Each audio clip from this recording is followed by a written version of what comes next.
Okay, so good morning sa inyong lahat mga kababayan. Pag-usapan natin itong pag-endorso ho ni Vice. So kung nakikita niyo po, nakaturo ng ganun si Vice sa taas.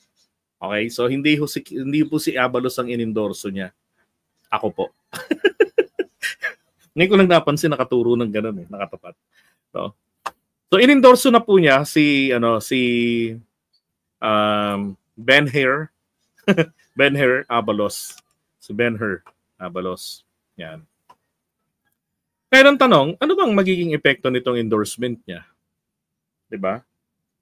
Una, sabi nila, inaasahan naman namin yan. Hindi naman mag-i-endorso ng Team China yan si Akla ganon. Kasi dahil po kay Tatay Digong na wala po yung ABS-CBN. Okay. Okay lang rin. Tama naman po yun dahil deserve nila. Hindi sila nagbabayad ng buwis. Kinuha pa nila yung property ng Jusmag. Di ba? Deserve lang yon. Di ba? Pero, ang napansin ko rito, yung banat po nito ni Vice Ganda, hindi po ito simpleng endorsement na kagaya nung kay Ay de las Alas na nag-endorso na rin dito kay Ben-Hur. Diba? Hindi katulad ng pag-endorso ng iba, endorso ko, tiga nito, yung ganon, diba? Hindi ganon. Ito, may banat pa ho siya Oh. Diba? Sa kamay mo. Siyempre nilagyan ko na ng tugtog ng Team China. Yun! Ito yung gusto ko na banat niya. Sabi niya ni Vice Ganda rito, kesa naman yung mga walang kwenta ang pumasok sa top 12. So alam niyo na yon, 'di ba? So given na to na talagang anti-Duterte itong si Vice dahil nga sa nangyari doon sa ABS-CBN na network nila. Tama lang naman 'yun. Dahil taga ron sila 'di ba?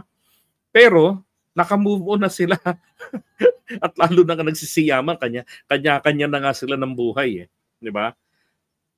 Tama rin naman ho yung kanyang sinabi na kaysa naman ho yung mga walang kwentang mga pro-China na yung kanilang mga pinagsasabi na plano nila kapag sila ang naging senador ay puro sa pagsisilbi lamang kay Duterte. Wala po sa kanilang ang sense of accountability. Kumandidato sila, na-endorso sila ni Digong, ang purpose ay para masigurong hindi po mai-impeach si Sara. Pagdating ng 20th Congress. Di ba? Kaya dapat po talaga rito ay siguraduhin natin na ma-eliminate natin na makakuha si Sara ng magiging yung katulad ng level ng utak ni Robin Padilla, hindi pa tapos, hindi pa nagsisimula ang impeachment, putagis na yan, may boto na. Di ba? Dapat hindi ganun Dapat nga automatic na yan si Robin Padilla ay i-deprive na yan ng kanyang karapatan maging senator judge. Bakit? Lahat po sila na meron ng yung pre-judge na talaga sila na hindi ko i-convict si Sara. 'Di ba? Ang dapat dito yung mga for now wala akong sasabihin. Kasi I'll be the judge possibly pag ako nanalo. Titignan ko katulad ng sinabi nga ni Tolentino na misquote siya dati.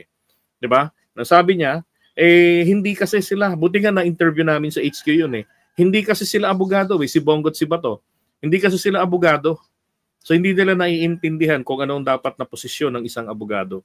'Di ba? Pabor ka man o hindi, pero kailangan mong tignan at tumindig ka base sa mga pinipresenta at ilalahad doon ng mga ebidensya at mga testigo. 'Di ba? Dapat ganoon. Kaso itong mga to, diretsuhan na talaga agad si Robin Padilla, si Bato at si Bongo. Ganon din yung mga kandidato po ng Duterte plus 2. Lahat po yan, even Camille Villar, mag-ano rin yan, mag-a-acquit din kay Sara. Hindi ko sinasabing i-guilty agad nila. Ang sinasabi ko lang, pairalin po natin ang batas. Di ba? Mas maganda yon. That's the most exciting part Yung maririnig ng taong bayan, ano ba ang sinasabi ng mga ebidensya. Di ba? Yun ang importante ron. Bakit si Sara Duterte ayaw magpaliwanag nung tinatanong sa Kongreso? Di ba? Ngayon, nandiyan na sa impeachment. So mapipilitan na talaga po na magpaliwanag. Hindi man niya ipaliwanag personally, ipapahamak siya personally ng mga ebidensya na ilalatag yan. At yun ang mas mahirap doon. So sasabihin niya, hindi naman nila ako binigyan ng pagkakataon na makapag-explain. Di ba? Hindi nila kami binigyan ng pagkakataon na magpaliwanag. Abalos, isang abogado. Ito po yung kandidato na hindi ko pa naringgan ng salita niya kung ano ang magiging stand niya sa impeachment ni Sara. Kasi nga dapat talaga ganun po lahat yung mga kandidato. Di ba? Hindi kasi porket naman marinig mo na, Abalos, kaibigan ni PBBM yan. Matik na yan. Hindi, pangit naman yung ganun. Parang minimenos natin yung integridad ng tao. Mas mainam na maririnig natin sa kandidato ay neutrality. Di ba? Doon sa issue. No. Pero again, thank you sa endorsement na to ni Vice Ganda. I don't think na bayad ito. Kasi tignan nyo, napakasimpleng-simple lang eh. Lang yan, tawag dito? Parang nag-TikTok lang eh. Diba? Meron kasing mga gumagawa ng mga ganyan-ganyan. Katulad nito ni, yung doktor. Diba? Diyan sa TikTok, nagbibigay ng mga health tips. Dalawa sila. Lalo na si Mariay. Si Ate Doc at ang tawag doon. Ganyan, puro sayaw-sayaw. Tapos may mga bumababang mga text katulad niyan. Pero ito yung gusto kong banat niya talaga rito. At tama po talaga naman. Di ba? Mainam lang si Abalos kesa naman sa makapasok sa top 12 yung mga walang kwenta. Kaya sabi ko si Abalos nasa may bandang kulelat na posisyon, hindi pa naman huhuli ang lahat. Hindi pa tayo nagbobotohan. Hatakin po natin. Maski naman po sa overseas votes, di ba? Voting, doon nagkakamali, di pa tapos eh. Pwede pang bumoto yung mga hindi pa nakakaboto. So hatakin po natin si Abalos. Ito yung kandidato na ang kanyang tanging isinisigaw po yung kanyang mga nagawa. Hindi po siya bumabanat ng hindi siya bumabanat ng paninira sa mga katunggali niya, hindi. Kung ano yung kanyang mga nagawa, yun ang kanyang pinipresenta. Pagdating sa problema sa yung tawag dito, hindi problema kundi yung pagiging senador, gagawa ka ng batas. Yun ang problema yun eh.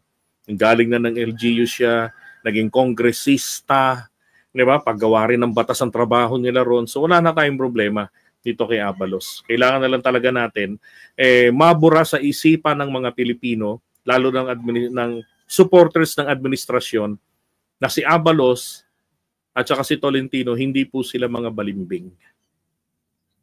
Mas madali po yatang tanggapin ang positibong pananaw na pinagkatiwalaan lang sila ng mga dating Pangulo ng Pilipinas. Dahil nga po sa kanilang mga kakayanan, nasubukan na sila ng nauna, di ba? Ginamit pa rin sila sa administrasyon ng mga sumunod. Yun. At hindi naman sila sumablay na nagkaroon ng issue ng corruption, nagnakaw, wala naman silang ganun. Di ba? So satisfactory naman yung kanilang naging trabaho. So ayos na yun, di ba?